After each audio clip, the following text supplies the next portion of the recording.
When you start aligning a language model, you quietly make two copies of it. One of them you train, pushing it toward human preferences.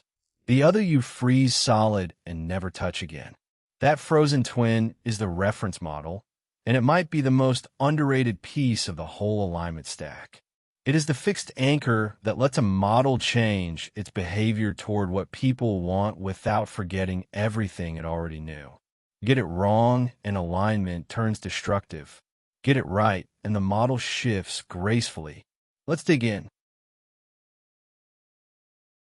So how does this frozen twin actually get used? Follow its role one step at a time. Start at the very beginning of alignment.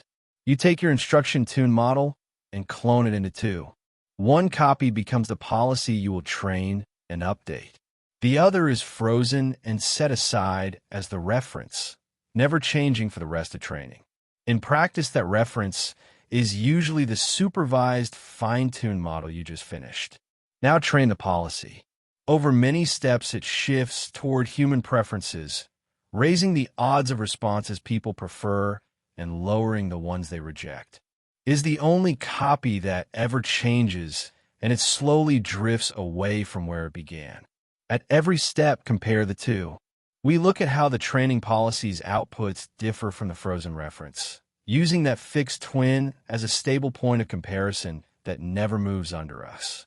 It is the yardstick the whole process is measured against. Without that fixed twin, there would be nothing stable to compare the drifting policy to. Finally, use that gap to anchor. In RLHF, a KL penalty punishes large drift from the reference. In DPO, the loss is written relative to it, pushing chosen over rejected more than the reference already does. Either way, the frozen twin keeps the model tethered. So why bother holding a second model in memory? Here is the difference, side by side. Tune a model with no anchor at all, and optimization can drag it anywhere. Chasing reward or preferences unchecked, it can forget the fluent, knowledgeable behavior it started with and collapse into degenerate, repetitive outputs.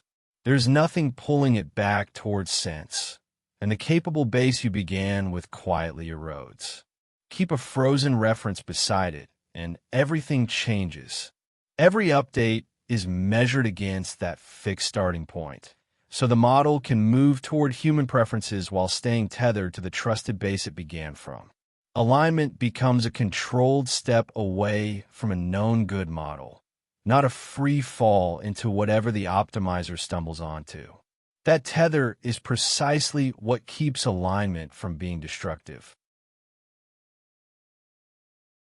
Strip it down, and three ideas make the reference model matter.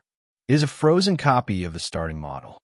Normally the instruction tune checkpoint, held fixed throughout training as an unchanging point of comparison for the policy that is being updated. It anchors both RLHF and DPO.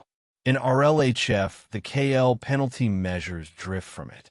In DPO, the loss pushes the policy to prefer chosen over rejected more than the reference already does, enforcing the same tether without an explicit penalty term, and some methods even update the reference over iterative rounds.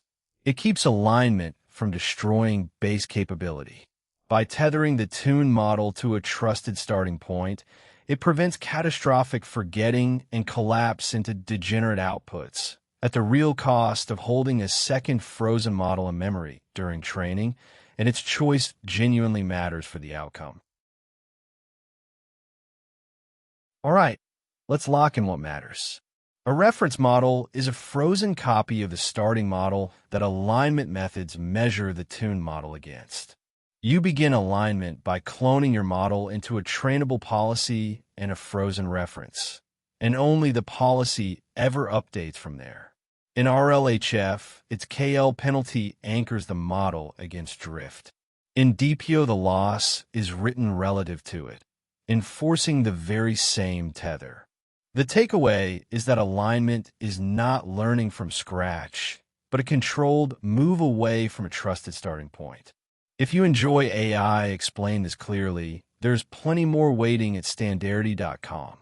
See you inside.